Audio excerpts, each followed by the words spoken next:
Welcome to the Marketing Smarts live show by MarketingProfs and the Marketing Smarts podcast, where we dive into B2B news, resources, valuable guest content, and much, much more each and every week. If you're a B2B marketer looking for a place to learn, keep up to date, and have some fun along the way, grab a beverage, a notepad, or at least some style of writing utensil, and welcome to the show. It's about talent attraction and retention, and that's a shifting landscape. What used to be acceptable or considered industry standard as it relates to flexible work is completely different and dynamic now. It's a completely different dynamic. That standard of flexible work, widely accepted since many workers have had work from home during the pandemic, makes finding the right team members positions to fill become so much more difficult and oftentimes more expensive when a client lacks remote work flexibility, because there really is no such thing as a local candidate anymore. This is the world we live in, ladies and gentlemen. Such difficulty means professional development and investment in skilled employees should be a company's top priority. That, ladies and gentlemen, is just a taste of today's Marketing Smarts live show. Hello to all of my Marketing Smarts live viewers today. I'm super excited to bring you episode 27 of the Marketing Smarts live show. This week's topic is all about how to build a great marketing team in 2023 and beyond. So if you're ready to get your learn on, buckle up and let's get ready to rock and roll. Hey, I'm your boy, George B. Thomas, speaker, trainer, catalyst, and host of this year's show, the Marketing Smarts live show, as well as the Marketing Smarts podcast, found on your favorite podcast app. Our guest clips today are brought to you by none other than Paul Flaharty. Paul Flaharty, Executive Director of the Marketing and Creative Practice at global talent solutions firm Robert Half, which connects professionals with companies hiring in marketing, creative, digital advertising, and public relations. His primary responsibility is to develop and oversee the growth strategy for the company's marketing and creative contract talent solutions teams across the United States. Paul is a spokesperson for Robert Half and frequently quoted expert on various hiring trends and workplace topics. A graduate of Cornell University, Paul is now based in Los Angeles and is proud to be raising two incredible children. Now, remember, the clips of Paul today are pulled from the full Marketing Smarts podcast episode. And if you want to listen to the full interview with Paul Flaharty and myself, make sure to tune in to the Marketing Smarts podcast. Link to the full show will be in the description below after the live show ends. That's right. All the right links in all the right places at just the right time. And I'm looking up at the chat pane, and Sean, glad to see you here. Farhad, glad to see you here. Rashmi, glad to see you here. And hopefully we've got Tammy in the audience still too. I love the fact that I can see the chat pane right up here. But now, in this episode, again, I'm talking with Paul Flaharty about how to build a great marketing team in 2023. So, are you needing to build a marketing team in the future? Would you like it to be a great marketing team? Well, of course you would. No one sets out to build a terrible marketing team. Well, then these clips from Paul might help you set out in the right direction on your marketing team building adventure. To get us started, I wanted to know, what do marketing managers need to know? And so I asked Paul that exact question. What do marketing managers need to know? And this is what Paul had to say. I think we try to discuss this with our customers kind of on the front end of any engagement that that we start to work on. But for me, I think what they need to know, and and George, you're gonna continue to hear kind of common themes in my answers, but I think what they need to know is that it's incredibly difficult to find the people that they need. And so if you have a scenario whereby, and you referenced, putting butts in seats, right? If you have a scenario where you need to go out and find an individual with a high level skill set that can deliver like yesterday on a project-based initiative you have, or something long-term critical, if you don't have the ability to kind of go through a process and evaluate a number of people and kick tires and maybe have your first choice candidate take another job and then go back to the drawing board, it's really difficult to assume that you're going to be able to go out there, find a talented individual in very short order, plug and play, and off you go. That's not typically the way it works. I mean, I wish for our clients it was, To some degree, I guess that's why they continue to reach out to us, because it's just it is complicated, right? But I would say, what they need to know, and so often what I think isn't taken into consideration is, and there's all you've heard kind of the catchphrase of the Great Resignation or the Great Reshuffle, or it's like tired at this point, right? Because people have been talking about it for a long time. But just thinking about that in real terms, our data indicates that 32% of marketing professionals are actively looking for their next opportunity and will accept another job before the end of the year. And so if you just take a step back and you think about that, that means, essentially a third of your team could theoretically be looking for work at any given time. And so what we often tell customers, especially when we connect with someone for the first time and they say, we're in a good place, we don't need any talent, we're appropriately staffed on our initiatives, is the majority of the opportunities that we work on with customers were unanticipated at the time that the client reached out to us. So meaning, they didn't know that they needed someone, for this particular opportunity. And so you asked the question about, when the client has a defined need and they're going out and they're looking for a person, that's challenging enough in and of itself.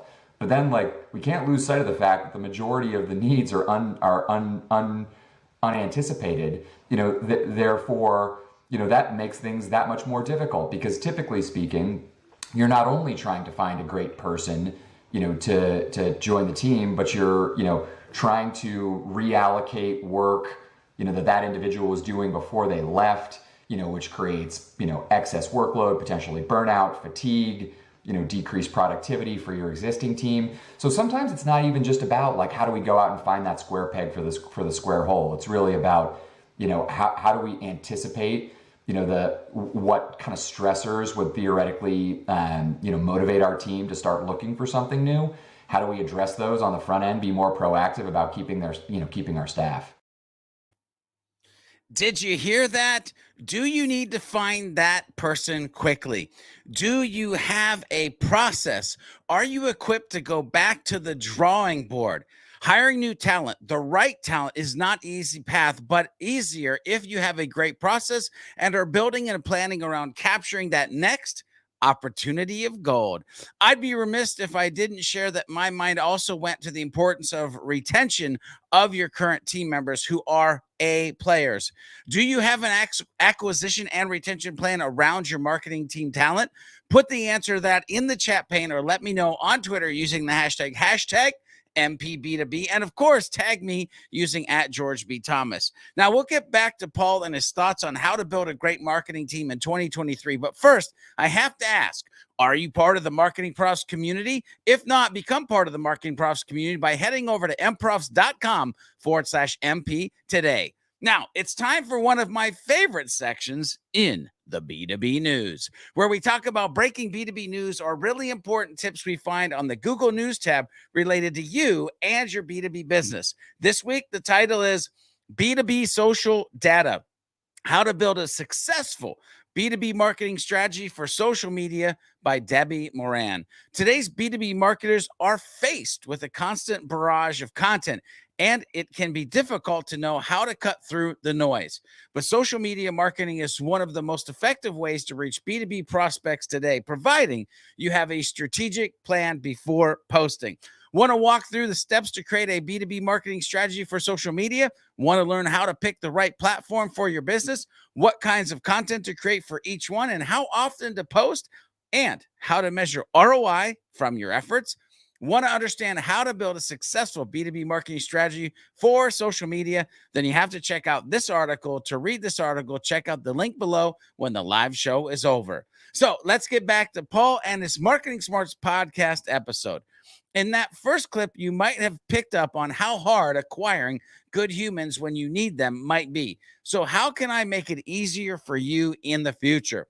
My thoughts have the potholes and hurdles conversation, so you know what to watch out for that might get in your way. That's right. You know me. I like to talk about the potholes. I like to talk about the hurdles, but only from a direction that you get positivity out of it.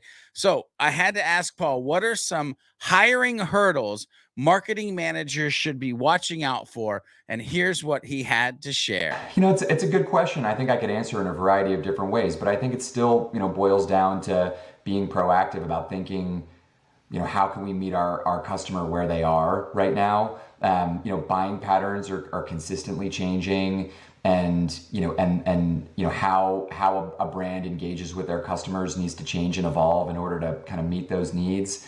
I would say that the market, even though it seems as though we're kind of approaching, the tail end of the pandemic, there's still so much change every single day as it relates to what's going on in the macro economy, what's going on with inflation, what's going on, with the current state of jobs and jobs data, and that impacts the mindset of customers. And so, I would just say any, decisions that are being made for 2023, as it relates to the marketing budget and how much we're going to allocate to, digital outreach, customer engagement, email marketing, you have to be so thoughtful about allocating resources appropriately to that section, because, if there's any kind of motivation based on any, macroeconomic concern to, look at marketing budgets and say, are there areas where we might potentially want to cut back from a spend perspective?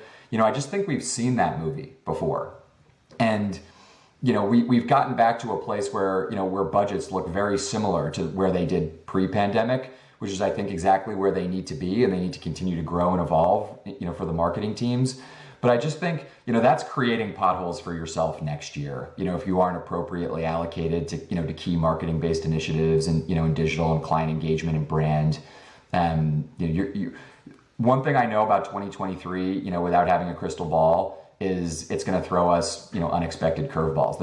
There's no question. And so, if we don't have, budget, built in to adjust for those, and that might be, as it relates to the budget for talent, it might be as it relates to the budget for tools. But, we're one thing's for sure, teams are going to need to, continue to adapt and evolve. Did you hear that? There's so much change, not only in the minds of your consumers, but of your employees and the people who you might be wanting to hire in the future. The allocation of funds based on what is happening from a cultural standpoint and what you need is highly important. How can you build in budget to adjust? How can you set your teams and company up for the unexpected? These are all questions I think you just might want to focus on in the future. If you had the answers to these, the word stability or team stability comes to mind. We'll get back to Paul in a few minutes, but first, it's time for some dope B2B learnings from the vault of MarketingProfs articles. That's right, it's time to dig into the treasure trove of valuable information and pull out 2 pieces of gold to help you be a better B2B marketer. Article 1 this week is Remote Marketing Teams, Benefits, Challenges, and 5 Tools to Keep Them Synced by Nicola Boldikov. Hopefully I said that, Nicola. Hopefully I said that right. Remote work, telecommuting, flexible workplace. All are terms used interchangeably to describe the same phenomenon, allowing employees to work some or all of the time outside of your business's offices. It's become very normal now. This trend began with the IT revolution of the 90s and has dramatically increased since. Alongside technical development, 70% of office workers globally work remotely at least once a week, according to recent research, maybe even more now. Today, it's easier than ever to work remotely or manage a remote team. And as with every workplace trend, there's a reason for this uptick, not just because there are more tools than ever for remote work, and not only because we went through a pandemic. Check out the link. Trust me, the article's good. Article 2 this week: if marketing is as critical as sales is to the B2B pipeline, why don't we formalize training for marketing teams? by Jennifer Smith. That's right. In the not too distant past, B2B marketers were responsible for branding and communications. They created ads, brochures, and publications, and they set up booths at events.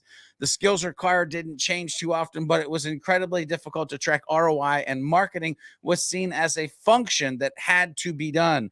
Whenever the organization's finances got tight, marketing was the first in line for layoffs. Then the web was born and everything changed. Man, do you remember those days when the web was born? I can remember a world pre-web, not why we're here. Today's marketers are responsible for technology, demand generation, branding, communication, PR, AR, content generation, thought leadership, sales enablement, and so much more. Company leaders expect that marketers will track the impact of their efforts on pipeline and revenue. Are you? Want to keep learning more? If so, check the links in the description below after the live show to get access to both amazing Marketing Profs articles. Okay, back to Paul. Let's dive back into this conversation of how to build a great marketing team in 2023. I don't know about you, but the next logical question in my mind, and maybe the first question I really wanted to ask Paul, was, what does marketing team success look like? Meaning, how do you know you've built the best team ever? I love what Paul had to share here. Pay close attention to this answer. I think that it looks different for different organizations. I don't think there's one size fits all as it relates to what the team would consider to be successful. One group might have been somewhat dysfunctional here in 2022, just trying to adapt to this year's changes, getting the right talent in place, creating campaigns at an appropriate pace, meeting the needs of the business. And so just getting, out of the storming phase and getting into a place where there's more of a band of predictability where you can meet the needs of the business, is your success, for next year. But I would say, from the perspective of most of the leaders that we talk to, it's about being a step ahead of the business. It's about anticipating future business needs and having the skill sets already on board on your team such that you're able to present to them ideas around, here's how we're going to build our lead funnel. Here's how, here's some of the marketing campaigns that we think are going to have the most ROI for us. Here's how we're going to enable revenue growth and actually be a major driver and contributor, to what is perceived to be, the business's upside and growth potential. So, we're perceived as a growth center for the organization. I think anytime I meet with my marketing team and they present a project-based initiative that they've been working on for quite some time that addresses a future need, either for my team or for my customers, and it's an eye-opener for me, it's an aha, I didn't anticipate it, that to me feels like they're highly successful, right? That, and we have to be realistic about how quickly campaigns should be turned around, and so just the asks have exploded in the last couple of years, and in terms of just how much content the business needs to be created to communicate different brand messages. But I think you have a reasonable ask for what you're looking for content to be created, gets turned around in a reasonable period of time. Exactly who the key stakeholders are that you have to reach out to in your marketing team. They're responsive, and they really understand the business, and they're delivering quality work product in a proactive and thoughtful way. I mean, I think that feels like success for me. But I just I love when I hear about a new tool that will make my life so much easier that the marketing team has been researching for months, that they're now prepared to talk about implementing. I know that's what really excites my teams. Remember, it will be different for you than it will be for the other companies that you know. There is no one size fits all, but focusing on how do you stay a step ahead? How do you meet the needs of the business? How do you live in a world of predictability? How easily can you see the future marketing team's needs? And do you have the right humans on staff now for that? All great questions you should probably be asking yourself. Are you, as a marketing team, perceived as a growth center for the organization? If so, budget, team growth, and acquisition will be a completely different world than when you make, or what you may have had historically, or had to have historically lived through. Trust me, if you are a growth center. We're going to get some words of wisdom from Paul here in a few minutes, but right now it's time to turn the spotlight on you, the Marketing Profs community. Yep, time for From the hashtag MPB2B community. We searched far and wide in the hashtag MPB2B universe to find amazing information and conversations to bring to the masses. So first, make sure you're using the hashtag. And second, make sure you have fun and add value to the community along the way. Then we'll spotlight you or your crew on the show. This week, it's Corey from Tarzana, or at Corey Tarney. I don't know if that's how you say it, but it's literally COREYTARNE. That's the at symbol. The tweet was, how do you defend against cut price competitors and keep yourself from slashing prices? Great use of emoji, by the way. You got it. Emojis, might I say. You got to go check it out. Well, you build a moat around your brand and then fill it with some alligators. Discover how. There's a link in there. And then, of course, hashtag MPB2B, hashtag B2B, hashtag B2B marketing, hashtag digital marketing. Listen, you need to check out the description and click that link to check out the post and to read the tweet and see the use of emojis. It's priceless. Marketing Smarts viewers, I have to ask, are you going to be the next to get the spotlight? Remember, community, use the hashtag MPB2B on Facebook, LinkedIn, or Twitter and get the light shined on your awesomeness in the next episode or a future episode of the Marketing Smarts live show. Pro tip, it won't hurt if you tag me into the post as well. I'm at George B. Thomas on LinkedIn and on Twitter. Okay, let's kick it back to Paul and some words of wisdom around this topic of how to build a great marketing team in 2023. Here's what Paul Flaharty wanted to leave us with on this episode of the Marketing Smarts live show. I would say we talked about essential work as it relates to the flexible work conversation and making sure that clients are thoughtful about what work is essential to be performed on site. I guess thinking about the concept of essential work, I think that marketers with a high level skill set are essential to the business right now in a way that is more undeniable than it has been in the past. And that it's important for you to know your worth and, pay attention to resources like our salary guide. Don't put yourself in a situation where you're willing to accept, below market compensation. And, be proactive about discussing your career development. I referenced, how do you retain your staff? You asked the question about, how are you feeling about the experience, kind of scale of 1 to 10. But I think it's important for, marketing professionals to proactively schedule conversations with their leadership where they're asking about their career progression. They're asking about how their, work quality is currently being perceived. Like if you were to score my work performance on a scale of 1 to 10, what does that look like?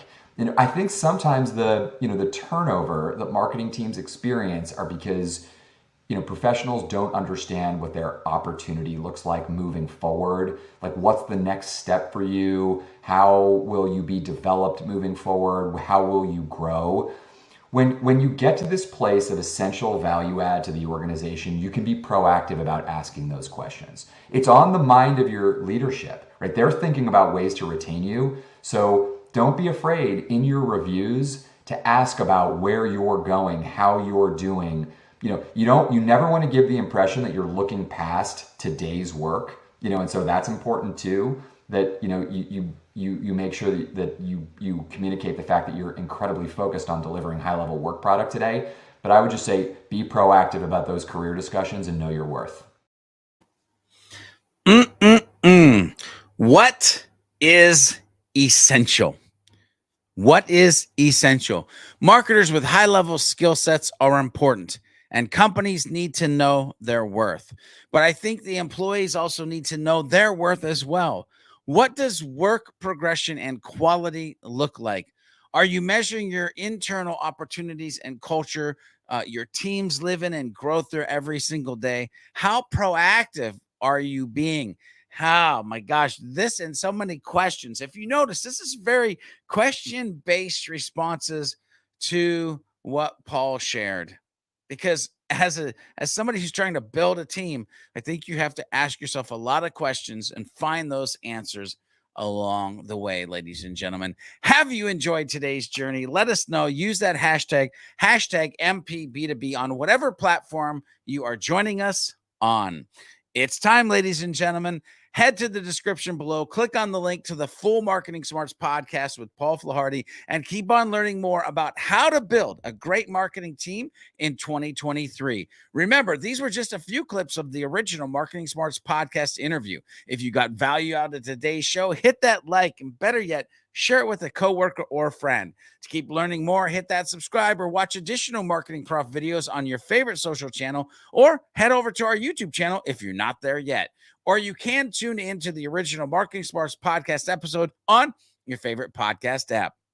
Don't forget to become part of the Marketing Profs community by heading over to mprofs.com/MP today. And as always, remember to be a happy, helpful, humble B2B marketing human. And we'll see you on the next episode of the Marketing Smarts Live Show next week.